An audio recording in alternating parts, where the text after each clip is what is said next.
Welcome back. It's another installment of Storytime with the Please Do Tell podcast, and I'm your homegirl, Ronnika. So let's get into it, because I don't try to keep you long. I don't like to be before you long, but the story times are definitely worth it. So we're in a new month. New themes are still popping up, but today we're going to talk about why school. And before I get started, I just want to mention that my classmate and friend since I think 7th grade made me this mug. Oh, if I just get it together, Ronnika. Made me this mug, this tumbler, and it's actually commemorating the second season that we did, which we're not doing seasons no more. The second season that we did with the podcast, which was Everyday People of the 49022, which I am a proud resident of the 49022. So thank you again, Shawnee JD Customs. I believe that's what it is. But we go way back like 4 flats. So, but again, thank you. We'll have more information. If you too want a tumbler, holla at you, girl. Okay, so school.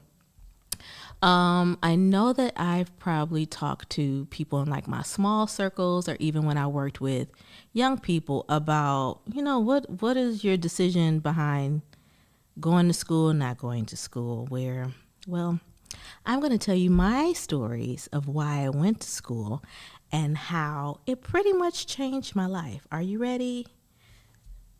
Let's get into it. Okay. So fall, I'm going to be reading. So for you all that are watching, you get to look at me, read, but I felt like I needed to write this one down in order for you all to really understand what I was going through at that time. So this is why school for the first part.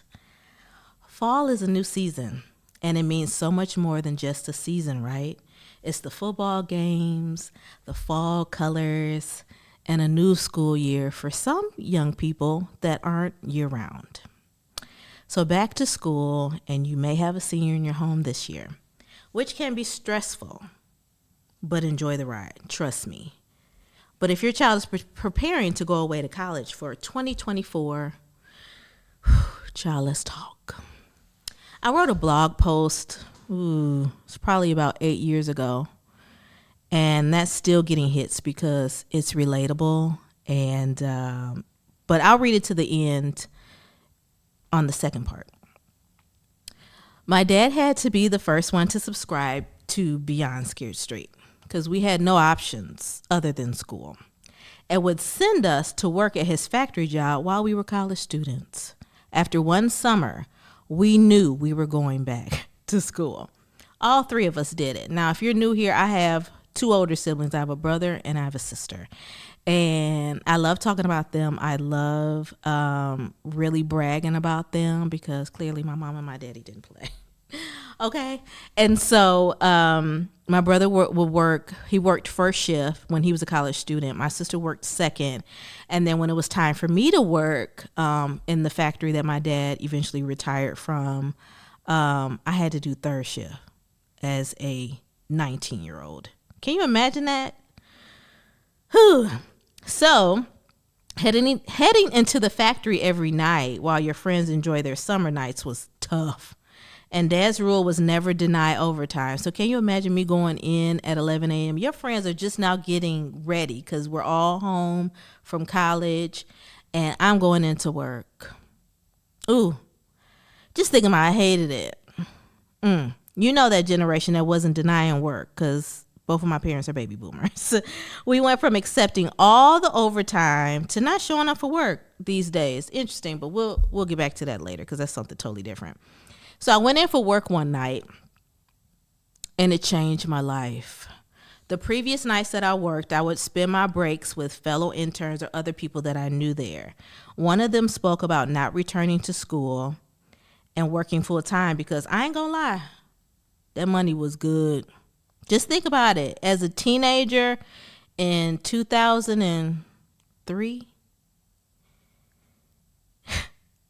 and you're making $14 an hour, and then if you do overtime, it's time and a half, and if you was working Sundays, it's double time. So, of course, any young person's thinking, I've never made this type of money before. and I just have to show up for work to do it, just work a little extra hours to do it. That wasn't going to be my life, though, at all. Because especially for a college student, like I said, we were relying on refund checks and an allowance that would magically appear in some of our bank accounts from time to time.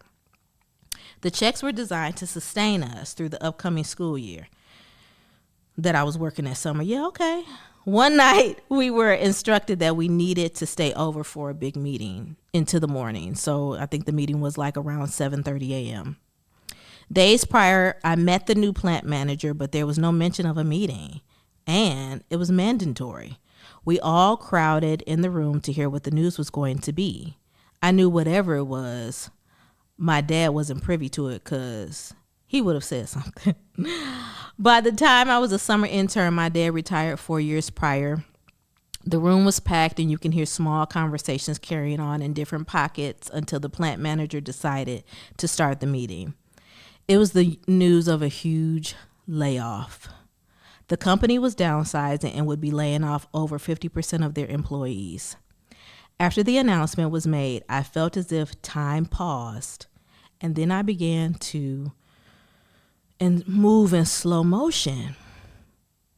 I panned the room to see the faces of my friends' parents, grandparents, cousins, aunts, and uncles. All I can think about was that the houses that they had just purchased, cars that were being driven, and those that had children in college like me. It was heartbreaking and devastating. I remember going home and telling my dad that morning about what I experienced. Just weeks prior, we joked about if his job asked him to come back as temporary, he would, because he was trying to save more cash, because retirement was real and owning property was now his full-time job, and folks weren't paying him on time. That's a story for a different day, y'all. It's so many stories within this, right? It changed my life because I knew I was leaving that summer job and going back to school. Because y'all see, I wasn't long-term there, but for everyone in the room, it was their new reality that required a plan for the future. Now I'm sitting before you today with a lot of degrees and debt, but every experience has taught me that you can bounce back. Whew. And we'll be right back with more story time.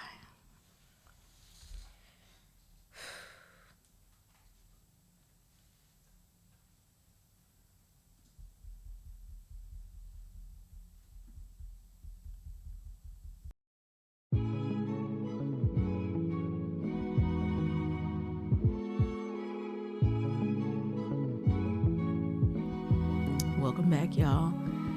I was going to do like a whole wardrobe change like I usually do, but I'm just going to go straight on through with this one because I just felt led to do that. So let's get into this story time that's actually coming straight from my blog. Oh my gosh, I wrote this September 14th. I published this September 14, 2015. I'm just looking down and realizing that, oh my gosh. 8 years later, new beginning. Let me read this to you and then tell you where I am even today. Woo, look at God. My God. Okay, so I'm going to get right into it.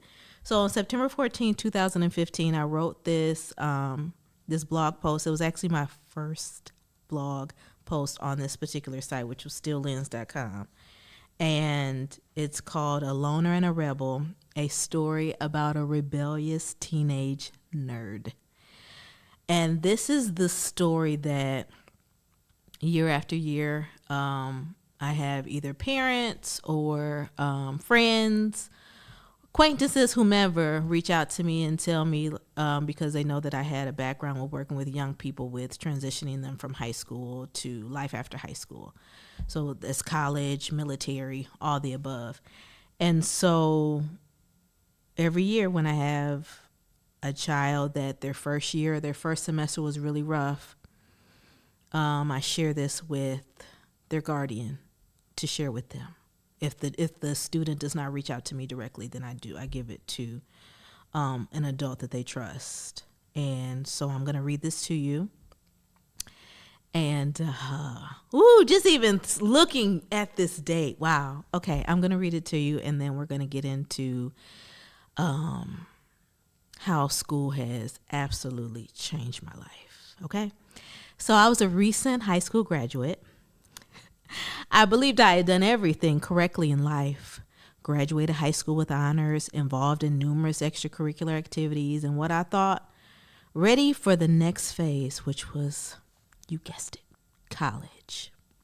My plan was to always graduate and enroll at a 4-year HBCU, which is a historically black college and university. Well, that plan didn't work. She's not ready yet. I wasn't ready for a 4-year school, despite knowing that my grades could pretty much guarantee an acceptance letter from schools of my choosing. The quote goes, "A 2-year community college will work best for her right now." End quote. What did I do when I learned that my closest friends were going away to school and I was staying local?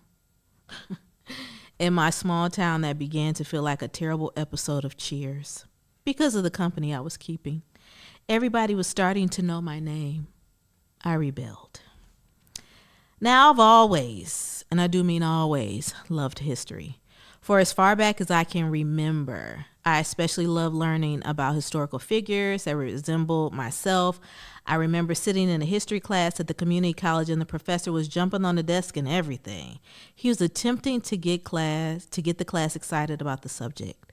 The one subject I had grown to love was not exciting for me in this moment.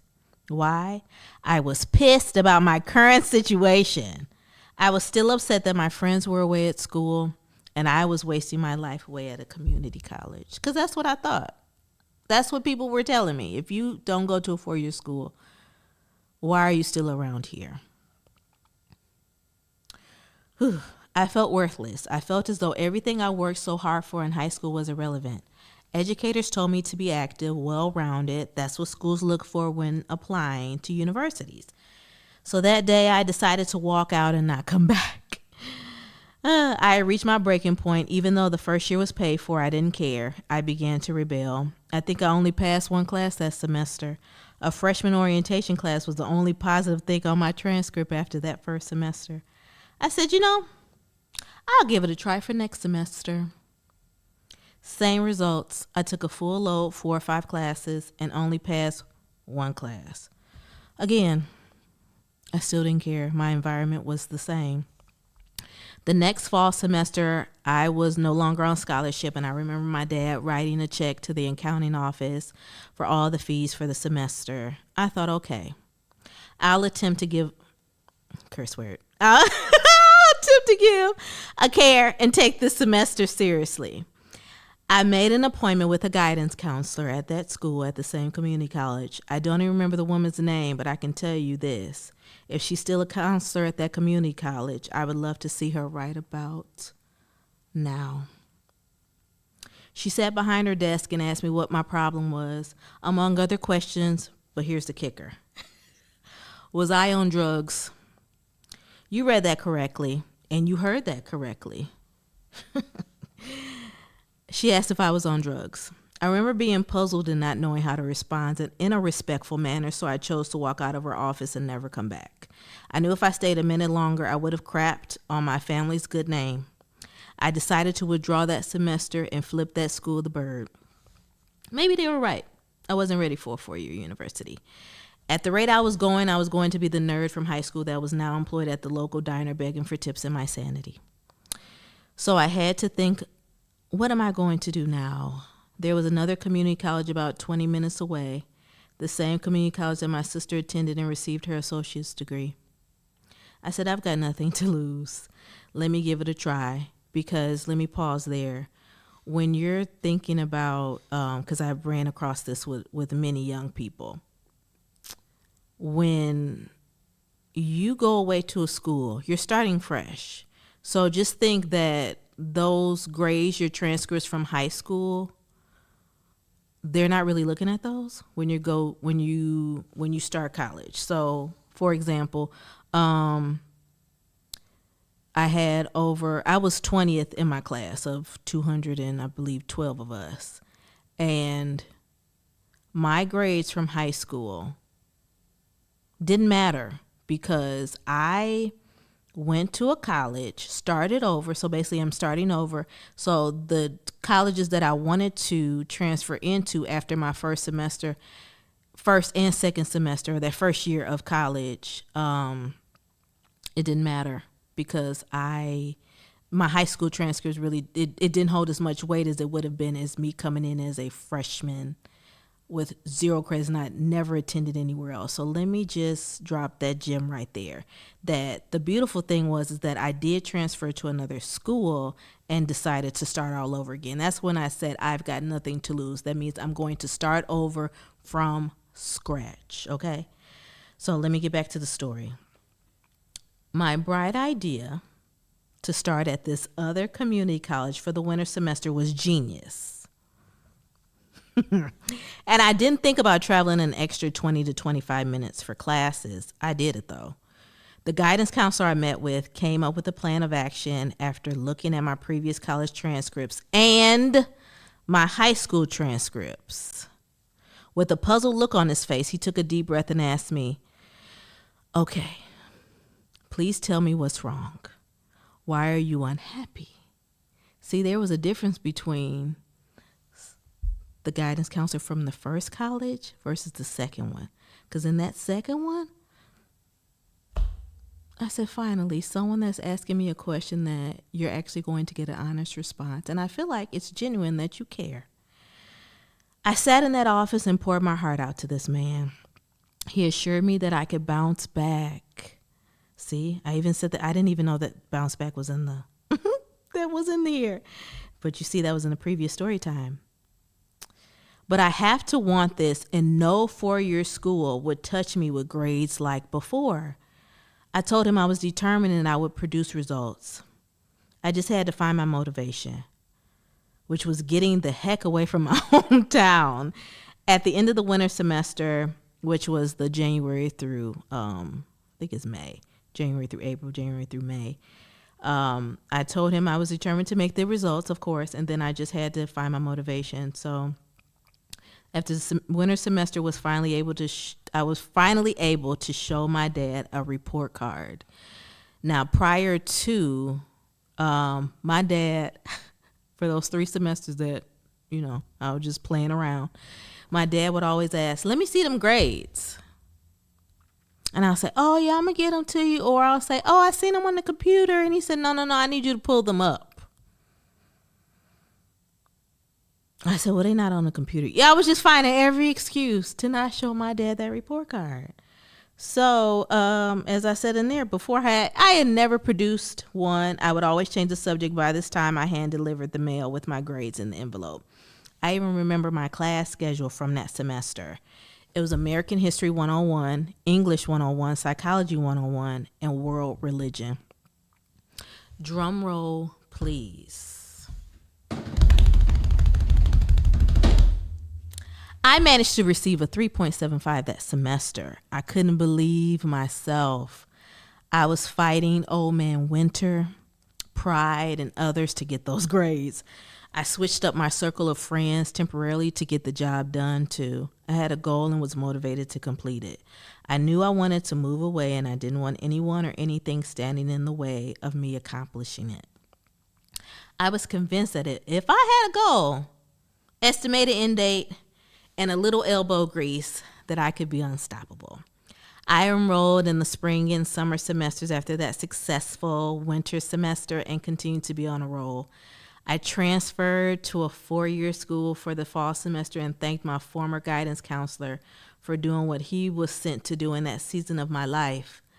I rebelled earlier on and realized where it would have me, in the same place as a lot of the people I despised to be around. What happened after you transferred? Well, I received my BA, and fast forward to 2014, I finally was able to experience life on an HBCU campus and graduated magna cum laude with a Master's of Library Science with a focus on archives and records management degree. I still find it in me to rebel from time to time, but I'm grateful for the lessons I learned as a teenager, and I'm sure my parents are too. So that's so I'll include that link, the correct link, since it wasn't in my other notes. I'll be sure to include that link in my show notes, because it is, even for myself, it's still very, very relatable. And try to keep this together as I say it.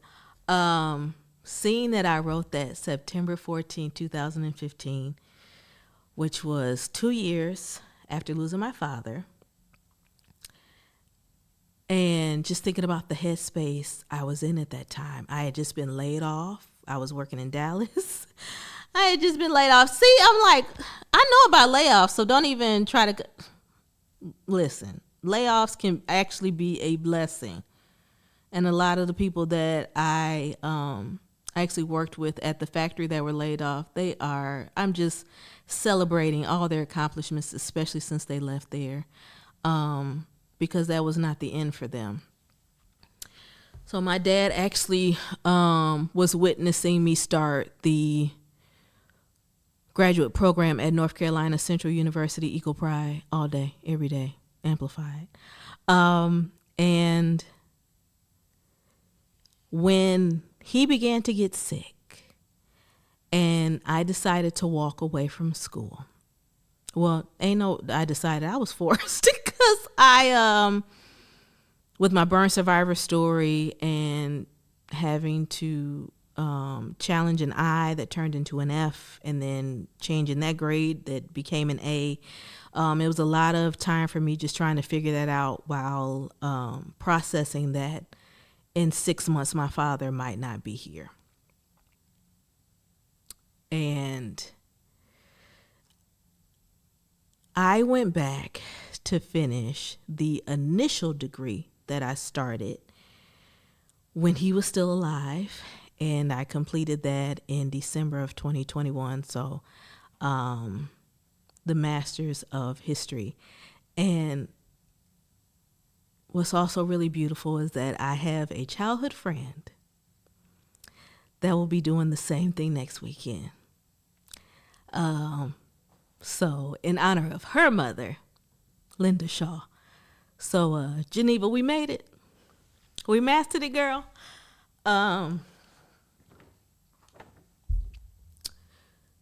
This is my thesis that I wrote, that I was afraid to write for many years, and that's why I did not finish that degree, for my dad to see it. I was operating in fear, thinking that I couldn't do it. Now it's here. And what's hanging out of it is my grandparents' marriage license, showing an address of Sickle Street and Strawberry Court in Ben Harbor, and their birthplaces, their states, their parents' names, and using some of that to put this in the thesis, which is my family legacy. My dad was really big on legacy. As I was reading through that story time, I was just thinking, I was hearing his voice loud and clear. He believed in education. That's why we had no choice. My father was a part of the Vietnam draft. And then once he came home, he went back to work and started a family. So college, he said, was not an option for him. It was providing for a family. And that's why we all had to have a plan, but that plan included college, because he said no one can take that away from you. All the time, all the effort, all the papers, all the late nights, They can't take that away from you. And my dad loved bragging on us. So I am grateful that I had a father that he didn't believe in excuses. He believed in solutions. And I had to find the solution to get back in school and finish this degree. So the journey of many souls, investigating multiple narratives of the Great Migration through the lens of the Steele family legacy.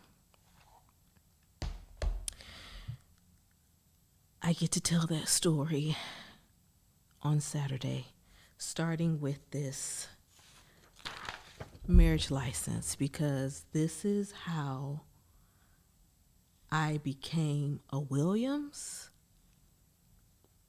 This is how I became the granddaughter of Justice of the Peace John Scott Williams. How I became the birthday present for my grandmother Mary. And how my father was born a month before this was even printed. So I'm reflecting on my grandfather finding my grandmother and having my dad and him meeting a pretty lady named Mildred and having me, their baby girl. So when I think about resilience, I'm always reflecting on where I've come from and where I'm going.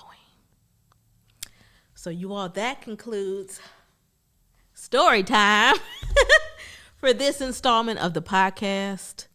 We will see you next time, but just have a conversation. I mean, it's that season. Young people will be applying to colleges, trying to understand or figure out what they're doing after high school. Talk to them. It's not too late. We'll see you next time. I'm your homegirl, Ronnika, with the Please Do Tell podcast. We'll see you later.